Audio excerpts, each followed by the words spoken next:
Bonjour tout le monde, ravi de vous retrouver pour l'émission du lundi 26 juillet 2021. On a enfin un marché qui commence à se reprendre. On va aller voir aujourd'hui sur le graphique ce que ça signifie. On observe donc aujourd'hui un Bitcoin à 38 600 $, un Ether à 2350 $ environ et une map dans l'ensemble relativement verte. Regardez ici le Dogecoin 13%, le Cardano 11%, XRP 10%. On a un Polygon qui est remonté à 1,10$ quasiment après avoir touché les 60 à 70 centimes. On a, qu'est-ce qu'on peut voir ici également, le VeChain qui a pris également 18% en une journée, 27% en une semaine. Donc on est sur une performance assez intéressante également. Donc vous voyez, on a la plupart des altcoins qui suivent, mais nous n'avons pas de surperformance des altcoins par rapport au Bitcoin. On verra justement cela par la suite sur les graphiques. On va aller voir le Bitcoin dans un premier temps, puis l'altcoin dominance, et ensuite on jettera un œil à quelques altcoins comme d'habitude, et on va voir un petit peu s'il y a des opportunités à saisir. Allez, c'est parti, on commence comme d'habitude avec le graphique ici en weekly. On peut voir que le marché, regardez, lorsque nous étions sur cette phase haute, avait un RSI qui descendait petit à petit, regardez ici. Donc le RSI avait touché le sommet lorsque nous étions ici sur ce point-là, donc aux alentours des 41 000 $. Et lorsqu'on a continué à monter, nous avions cette divergence qui commençait à se dessiner pour par la suite avoir ce crash que nous avons subi qui a ramené le Bitcoin sur le niveau des 28 600 $ environ. Nous ne sommes pas revenus tester cette zone de rechargement qui se situe plus bas. Regardez avec ce Fibo qui reprend toute cette hausse finalement entre le crash Covid ici aux alentours des 3 800 $ et le sommet ici des 64 800 $. Nous avons repris toute cette hausse et nous nous attendions à ce que potentiellement nous revenons dans cette zone de rechargement. C'est pas encore le cas. Est-ce que ça va être le cas plus tard?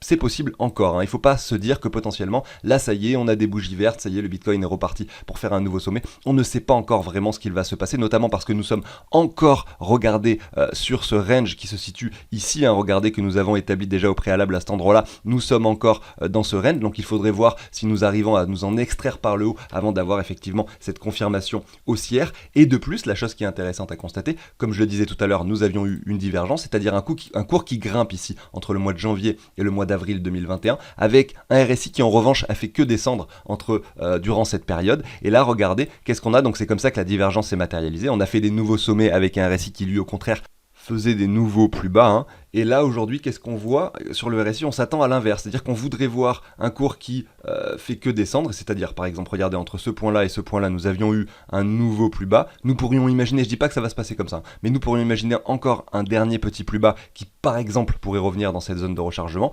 avec un RSI qui lui en revanche, regardez, nous dessine quelque chose comme cela.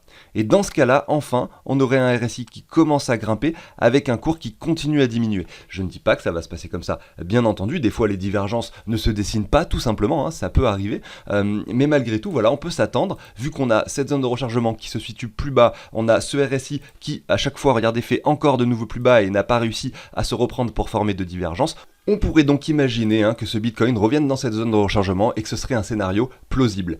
On va aller voir du coup le graphique sur un time frame plus court et voir ce qu'il se passe. On va aller se mettre ici en daily et regardez, donc j'avais dessiné tout d'abord ces deux lignes de tendance baissière. On avait un cours qui faisait que baisser, on restait bien sagement entre ces deux lignes de tendance. Regardez, on a touché ce point bas, donc qui est un support de nombreuses fois, une fois, deux fois, trois fois, quatre fois, cinq fois. On ne l'a pas touché finalement cette cinquième fois. On s'est arrêté sur le bas du range. Regardez les deux lignes de range que j'ai dessinées ici en jaune, dont je vous parlais tout à l'heure, qui représentent ces points précédents. Regardez, on a décidé de ne pas venir chercher la trendline finalement, de s'arrêter sur cette ligne de range, de casser cette trendline par le haut, et donc on a quelque chose d'assez encourageant ici. On est enfin sorti de ce canal ici en daily que l'on peut visualiser. On vient chercher ici cet ancien point haut qui se situe à cet endroit-là. Regardez aux alentours des 41 000 $. Enfin, on s'est arrêté ici aux 39 800, quasiment aux 40 000. On pourrait pourquoi pas venir chercher cette ligne de résistance. À voir justement si on est déjà prêt à s'en extraire par le haut ou non.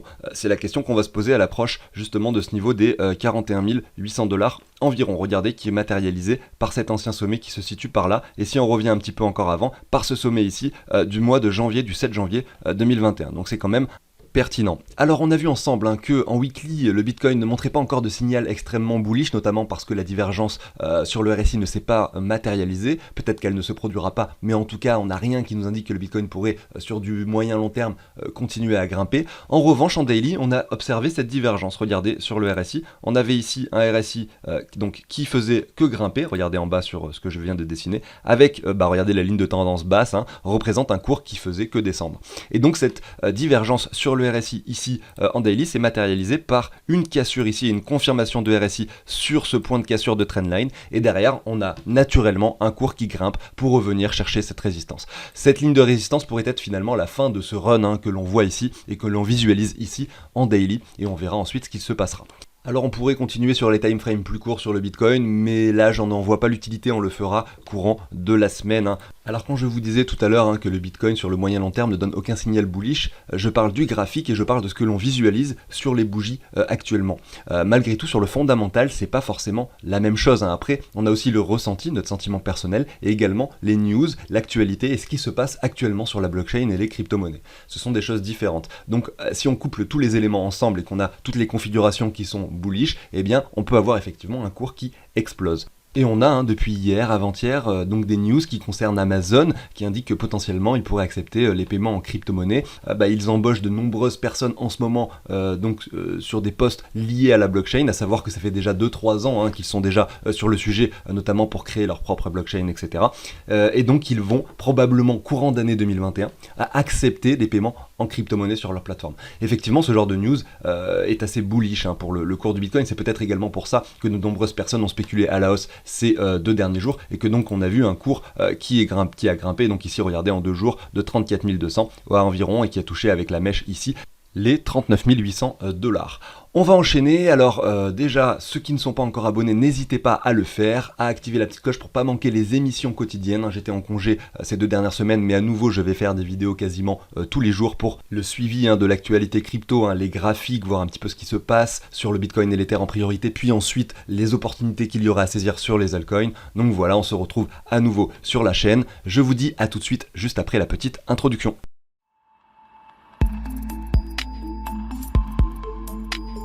Allez, c'est parti. Avant de voir l'altcoin dominance, voir ce que les altcoins donnent en ce moment et puis l'Ether, je vais vous parler rapidement d'un tableau que je vous partage sur la chaîne depuis déjà bien longtemps sous l'échange d'une donation. C'est un tableau qui permet de récapituler tous vos investissements. C'est sur Google Sheet et vous allez pouvoir tout simplement rentrer toutes vos cryptos. Ça va venir chercher leur prix en temps réel. Par exemple, ici, je vais mettre 1 inch, vous voyez, et automatiquement 1 inch, et ben regardez, il y a écrit loading, il y a un petit programme qui vient chercher son prix. Donc vous allez pouvoir mettre toutes vos cryptos, vous allez pouvoir tout simplement entrer leur valeur, ce que vous possédez de chacune d'entre elles en fonction des plateformes que vous avez. Vous allez pouvoir en mettre jusqu'à 9, mais vous allez même pouvoir en rajouter. Vous allez pouvoir mettre jusqu'à 200 cryptos, ça va très très bas. Et derrière, vous allez avoir un tableau de bord qui vous dit combien vous possédez de chacune des cryptos en dollars, en euros, le pourcentage que ça représente par rapport à votre portefeuille total, ce que vous avez investi au départ, ça va comparer ce que vous avez actuellement pour vous dire combien vous êtes en train de gagner, la totalité de votre portefeuille, les camemberts, donc il y a énormément d'informations ici. Et puis pour finir, donc vous allez pouvoir calculer vos plus et vos moins values sur vos opérations. Et vous allez pouvoir donc entrer, grâce aussi également à cet onglet calcul plus-value, l'investissement de départ que vous avez mis. En fait, c'est pas forcément l'investissement de départ, c'est l'investissement que vous allez avoir effectué. Vous allez effectuer au cours du temps. Si vous mettez de l'argent maintenant et dans 3 mois, les deux seront pris en compte, bien entendu. Vous allez dire par exemple, tel jour j'achète 10 000 euros de crypto, tel jour j'achète 2 000 euros de crypto, etc. Et donc, tel jour je revends et je récupère donc 2 000 euros.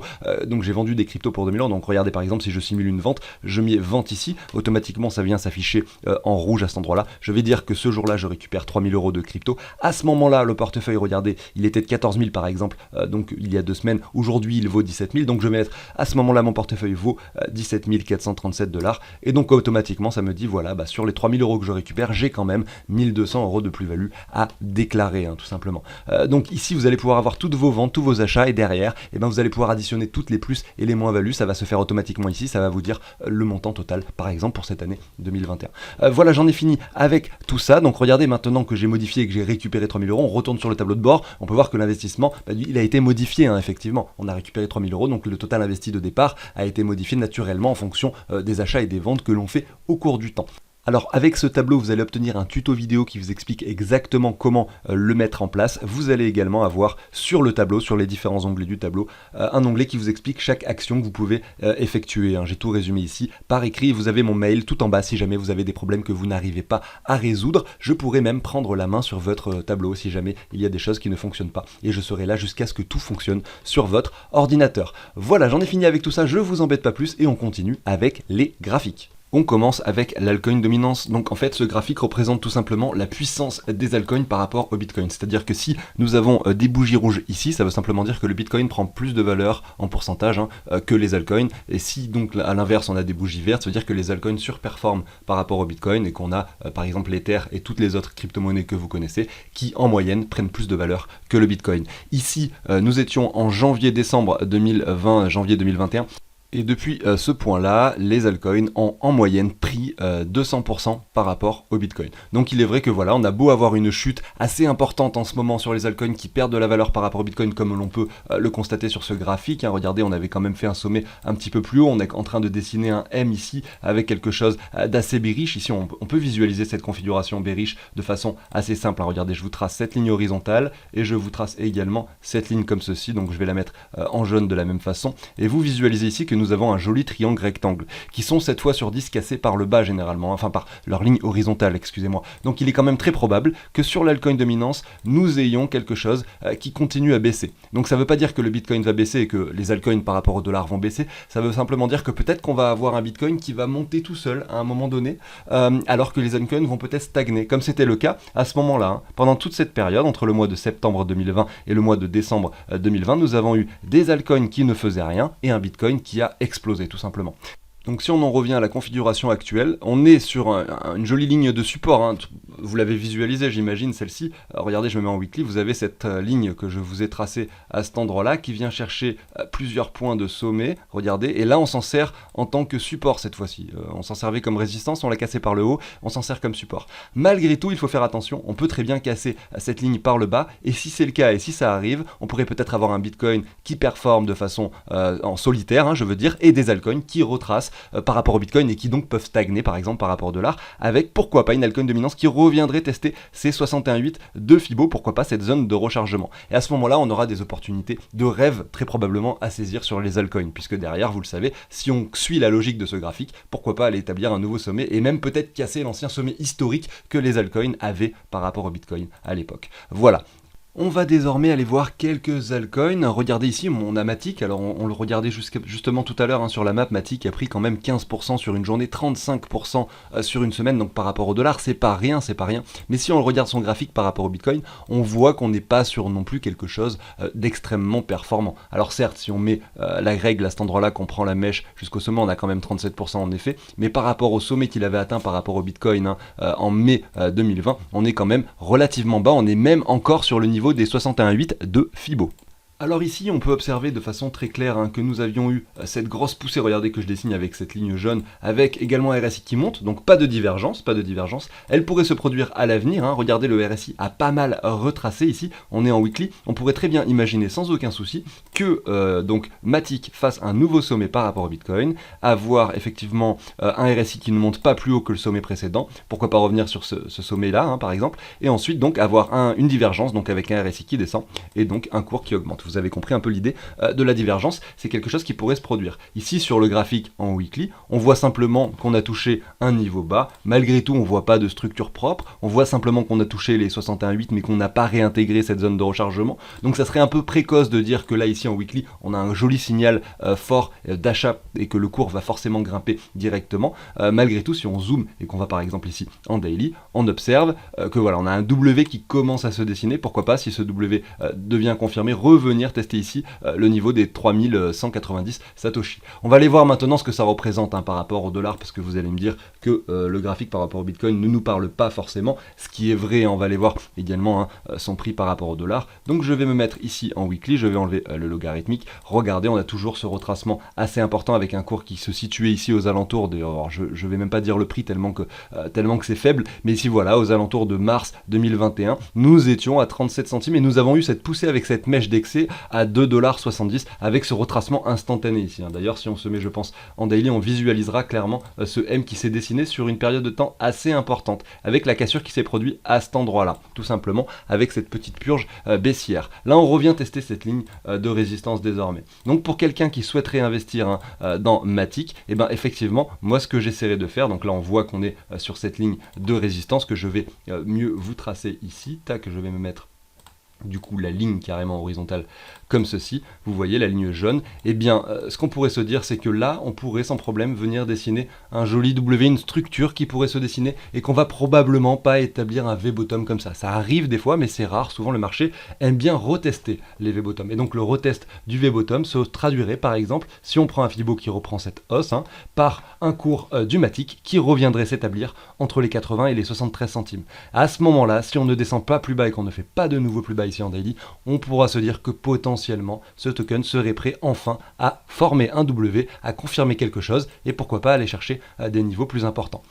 Donc on l'a vu sur Matic, que ce soit par rapport au Bitcoin ou par rapport au dollar, on a beau avoir ces 35% de poussée en hebdomadaire, on peut s'attendre à un petit retracement, un petit pullback, à quelque chose qui ne grimpe pas directement, mais on a encore de la marge vers le haut. On avait touché des sommets tellement importants que effectivement, le prix actuel, je pense, reste tout de même intéressant, même si, effectivement, on en a parlé plusieurs fois, la zone de rechargement et les personnes qui achètent sur les points de 61,8 de Fibo sont généralement avantagées. En tout cas, si vous faites du lissage et que vous achetez, par exemple, un premier palier au 61,8, donc par exemple, je prends l'exemple ici de VeChain par rapport au dollar. On avait le bottom ici aux alentours des 1 centime, on a le sommet ici qui a été atteint en avril, le 17 avril 2021 aux alentours de 28 centimes, donc on a quand même un x28, donc ceux qui n'ont pas pu profiter de ce bull run, peut-être qu'ils se disent que potentiellement j'aimerais bien investir dans ce token, mais j'attends la meilleure opportunité.